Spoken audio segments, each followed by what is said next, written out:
یہ وہ دن ہے جب میرے گھر والوں کا خواب بالکل سچ ہو گیا تھا۔ تو گریجویٹ ہوئے ہوئے مجھے 1 سال ہو چکا تھا، لیکن کانووکیشن تھی منہاج یونیورسٹی کی 2024 میں، اور میرا بیچ تھا 19 سے 23 کا۔ جو سب سے آنر کی بات تھی وہ یہ تھی کہ میں اپنی ہی کانووکیشن میں as a guest of honour تھی۔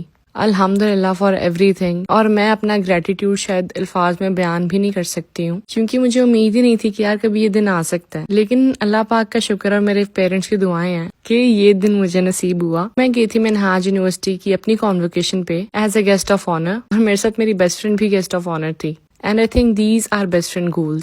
خیر یہاں پر گئے تو سب کو اپنی ڈگریز وغیرہ مل رہی تھی اور بہت ہی اچھا ارینجمنٹ ہوا تھا۔ یہ وہ دن ہوتا ہے کہ جب آپ گریجویشن کے بعد پہلی مرتبہ اپنے کلاس فیلو سے مل رہے ہوتے ہو اور آپ وہ ساری لڑائیاں بھول چکے ہوتے ہو جو آپ نے یونیورسٹی کے ٹائم میں کی تھی۔ اس دن آپ کو اپنا کیمپس ایک جنت سے کم نہیں لگ رہا ہوتا، اور اس دن میں بہت زیادہ خوش تھی۔ Credit goes to my parents, اور میرے پیرنٹس کے بعد میجر صاحب کو، جنہوں نے تھرو آؤٹ یونیورسٹی مجھے بیٹیوں کی طرح ہی ٹریٹ کی ہے، اینڈ ہی میڈ شیور کہ مجھے کوئی بھی پرابلم نہ ہو۔ میرے پیرنٹس کا میری گریجویشن میں بہت بڑا رول ہے، کیونکہ اپنی فیملی میں I'm the only daughter who graduated and الحمدللہ for this۔ اللہ پاک مغفرت فرمائے میرے دادا ابو کی، جنہوں نے مسلسل 4 سال 2 نوافل ادا کیے ہیں کہ میں خیر خیریت سے گریجویٹ ہو جاؤں، اور میرا خیال ہے یہ انہی کی دعائیں ہیں، اور دادا ابو کے بعد میرے پیرنٹس کے اسٹرگل، جن کی وجہ سے آج میں یہاں پہ ہوں۔ تو آپ سب بھی میرے پیرنٹس کے لیے بہت دعا کریے گا، اور میرے دادا ابو کی مغفرت کے لیے بھی دعا کریے گا۔ And thank you so much to everyone for all the love you have given to me. جاتے جاتے میں بس اتنا ہی کہوں گی کہ ڈگریز بہت لوگوں کے پاس ہوتی ہیں، لیکن شعور بہت کم لوگوں کے پاس ہوتا ہے۔ تو آپ ان لوگوں میں سے بنیں جن کے پاس ڈگریز کے ساتھ ساتھ شعور بھی ہو، اور معاشرے میں آپ ایک پازیٹیو امپیکٹ لا سکے اپنی تربیت دکھا کے اور اپنے انسٹیٹیوٹ کے لیے کچھ اچھا کر کے۔ Thank you so much.